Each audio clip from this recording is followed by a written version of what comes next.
Lecture du livre Patriarches et prophètes d'Ellen White. Chapitre 68. Un malheur à Tsiklag. David et ses hommes n'avaient pas participé au combat, mais ils avaient accompagné les Philistins jusqu'au champ de bataille. Lorsque les deux armées se préparaient à en venir aux mains, le fils d'Isaïe se trouva dans la situation la plus critique. Chacun s'attendait, en effet, à le voir joindre ses armes à celles des Philistins. Or, quitter, au cours des hostilités, le poste qui lui serait assigné, c'était commettre envers Achis qui l'avait protégé la triple félonie de la lâcheté, de l'ingratitude et de la trahison. Un acte semblable l'aurait couvert d'infamie et exposé à la vengeance d'ennemis plus à craindre encore que Saül. D'autre part, combattre contre Israël, c'était trahir sa patrie, se constituer l'ennemi de Dieu et de son peuple. De plus, la mort du roi lui aurait été attribuée. En y réfléchissant, David comprit son erreur. Il se rendit compte qu'il aurait mieux fait de chercher un abri sous la garde de Dieu dans les hautes montagnes, plutôt que chez les ennemis de l'Éternel et de son peuple. Dans sa miséricorde, le Seigneur ne voulut pas punir l'erreur de son serviteur, ni l'abandonner dans sa détresse. Si David avait trébuché, s'il avait manqué de foi en la puissance céleste, il n'avait jamais songé à abandonner son Dieu. Aussi, tandis que Satan et ses légions étaient affairés à préparer la ruine d'un roi qui avait abandonné Dieu, les anges travaillaient à délivrer David du piège dans lequel il était tombé. Les princes philistins se mirent à protester contre la présence de David et de sa troupe au milieu de leur armée. « Qui sont ces Hébreux ?» s'écrie-t-il en se pressant autour d'Achis. Celui-ci, peu disposé à se séparer d'un allié aussi apprécié, répondit « C'est David, serviteur de Saül, roi d'Israël, qui habite chez moi depuis des jours et des années. Je n'ai rien trouvé à lui reprocher depuis le jour où il a passé à nous jusqu'à maintenant. » Irrités, les chefs des Philistins demandèrent le départ des Hébreux. « Renvoie cet homme, dirent-ils, qu'il se retourne à l'endroit où tu l'as établi, et qu'il n'aille pas avec nous à la guerre, de peur qu'il ne se tourne contre nous pendant le combat. Comment, en effet, pourrait-il regagner la faveur de son maître, si ce n'est au prix des têtes de nos hommes? N'est-ce pas ce David dont on disait, en chantant dans les danses, « Saül a frappé ses 1000 et David ses 10 000 » La perte de leur fameux champion et le triomphe d'Israël, dont la mort de Goliath avait été le signal, était encore tout frais dans la mémoire des Philistins. Achis, forcé de céder, s'en excusa auprès de David. « Aussi vrai que l'Éternel est vivant, lui dit-il, tu es un homme droit, et j'aime à te voir aller et venir dans le camp auprès de moi, car je n'ai trouvé chez toi rien de répréhensible depuis le jour de ton arrivée auprès de moi jusqu'à aujourd'hui. Mais tu ne plais pas au prince. Maintenant donc, retire-toi et vas en paix, afin de ne point mécontenter les princes des Philistins. » David craint de trahir les sentiments qui l'agitent. Il répondit « Qu'ai-je fait, et qu'as-tu trouvé à blâmer chez ton serviteur depuis que je suis auprès de toi jusqu'à maintenant, pour que je ne puisse aller combattre les ennemis de mon Seigneur le roi ?»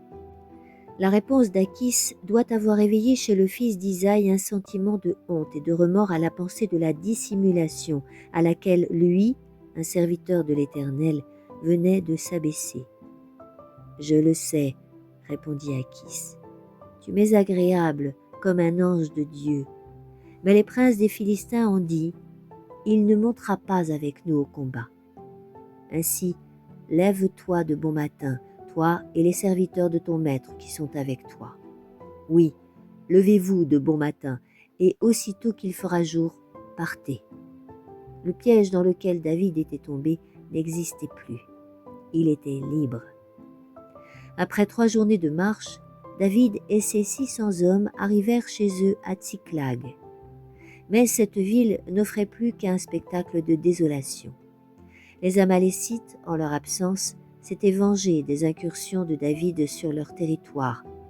Surprenant sa ville sans défense, ils l'avaient mise à sac et incendiée, emmenant avec eux les femmes, les enfants et de riches dépouilles.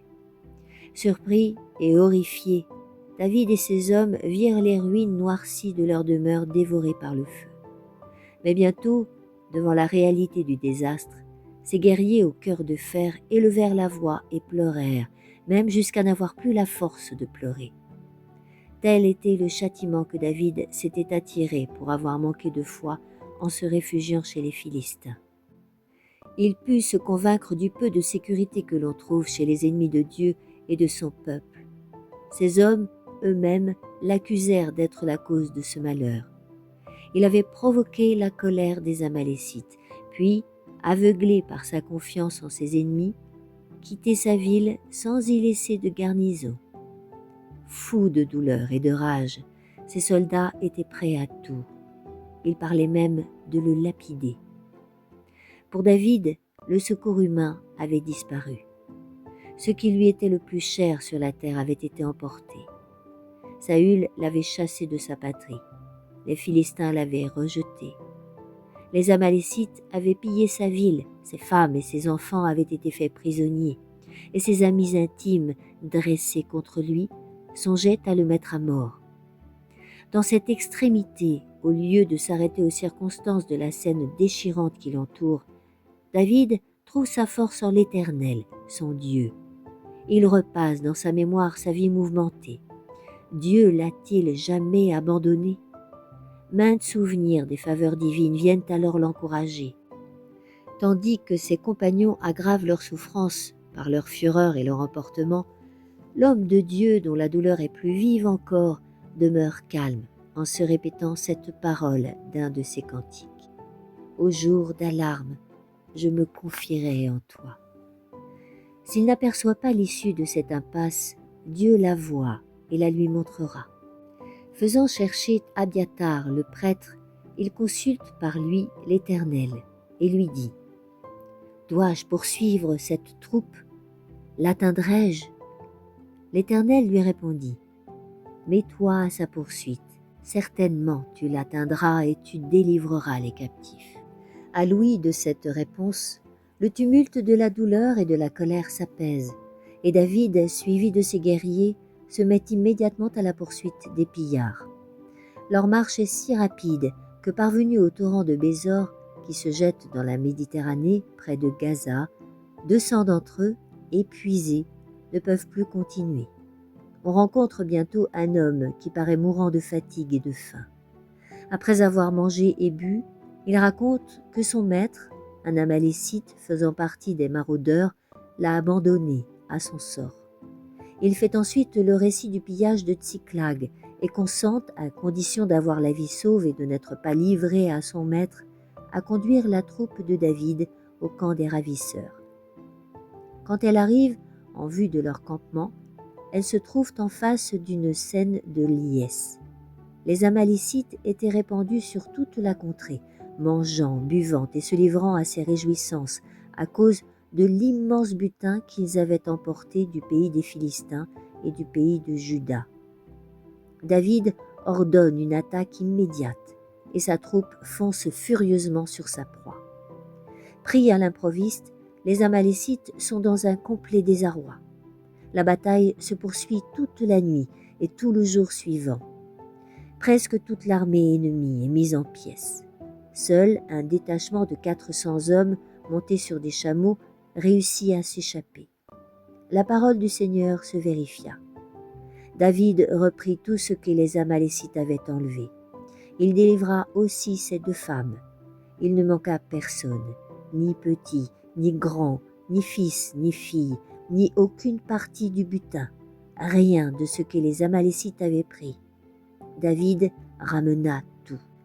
Chaque fois que David avait envahi le territoire des Amalécites, il avait fait passer au fil de l'épée tous les habitants qui étaient tombés entre ses mains. David ramena tout. Chaque fois que David avait envahi le territoire des Amalécites, il avait fait passer au fil de l'épée tous les habitants qui étaient tombés entre ses mains. N'eût été la puissance de Dieu opérante à fin contraire, les Amalécites, usant de représailles, aurait fait périr tous les habitants de Tsiklag.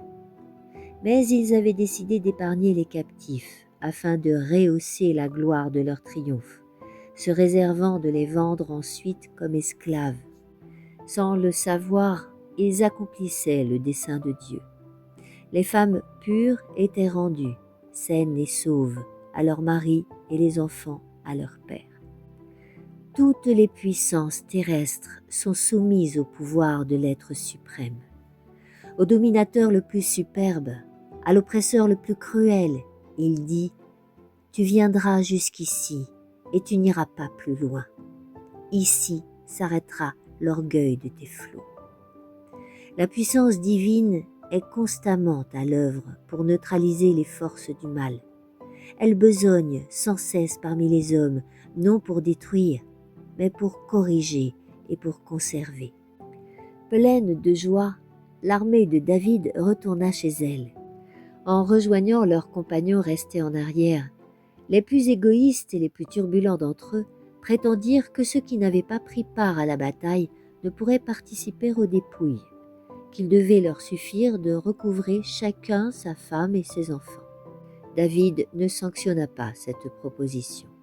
« N'en usez pas ainsi, mes frères, avec ce que l'Éternel nous a donné, dit-il.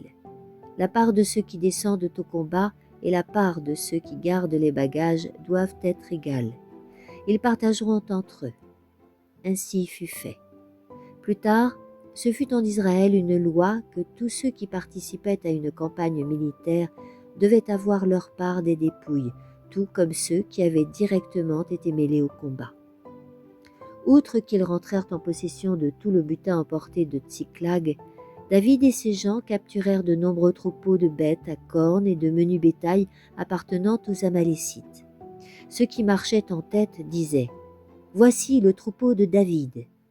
De retour à Tsiklag, celui-ci en envoya des présents aux anciens de Juda, sa tribu.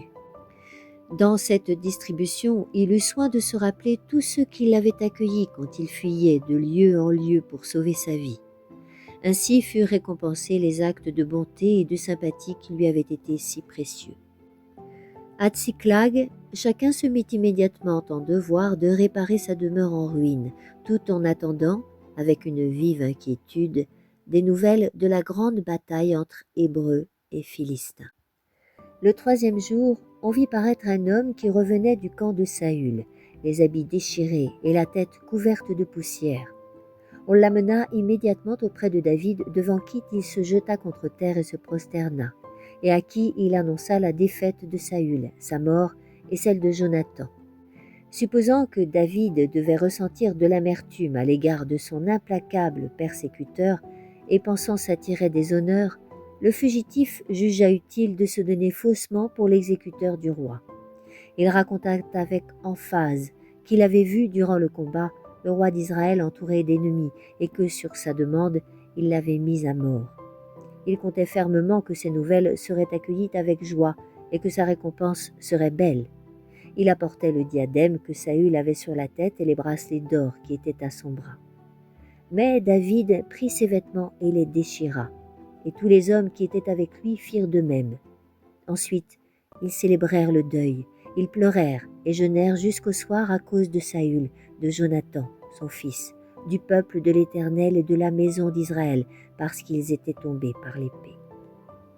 La première émotion de David passée, sa pensée se rapporta sur l'étrange messager et sur le crime dont il osait se vanter d'être l'auteur.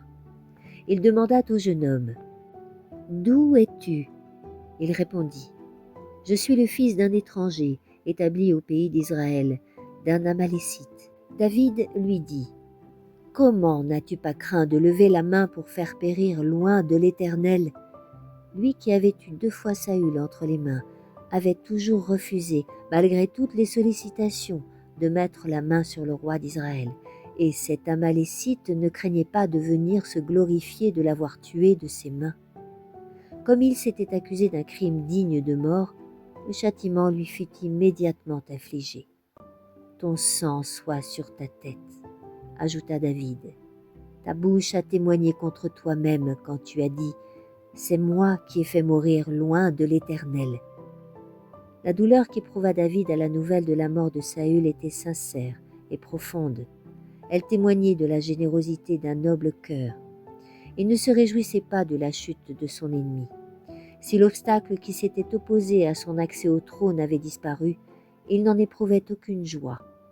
La mort avait effacé le souvenir de la jalousie et de la cruauté de Saül. David ne pensait plus qu'à ce qu'il y avait eu de bon et de royal dans sa vie.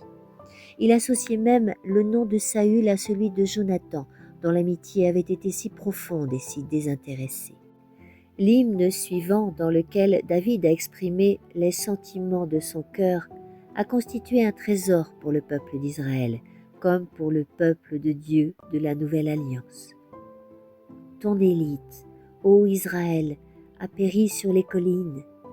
Comment ces héros sont-ils tombés? N'allez pas l'annoncer dans Gath, ne le publiez pas dans les rues d'Ascalon, de peur que les filles des Philistins ne s'en réjouissent. Montagne de Gilboa, qu'il n'y ait sur vous ni rosée, ni pluie, ni champ dont on offre les prémices, car c'est là que fut déshonoré le bouclier des héros, le bouclier de Saül, qui ne sera plus jamais oint d'huile. Saül et Jonathan, aimés et chéris pendant leur vie, n'ont pas été séparés dans leur mort. Ils étaient plus légers que les aigles, plus forts que les lions. Filles d'Israël, pleurez sur Saül, qui vous revêtait somptueusement de pourpre, qui mettait sur vos vêtements des ornements d'or. Comment sont tombés les hommes forts au milieu de la bataille? Et comment Jonathan a-t-il péri sur vos collines? Jonathan, mon frère, mon cœur se serre à cause de toi. Tu faisais mes délices. Ton amour m'était bien plus précieux que l'amour des femmes. Comment les héros sont-ils tombés? Comment leurs armes de guerre ont-elles été brisées? Je t'invite à la suite de ce récit au chapitre 69, intitulé « David appelé au trône ». Et si tu as apprécié cette lecture, n'hésite pas à liker le petit pouce qui pointe vers le ciel afin de faire croître les audiences et à partager. Merci.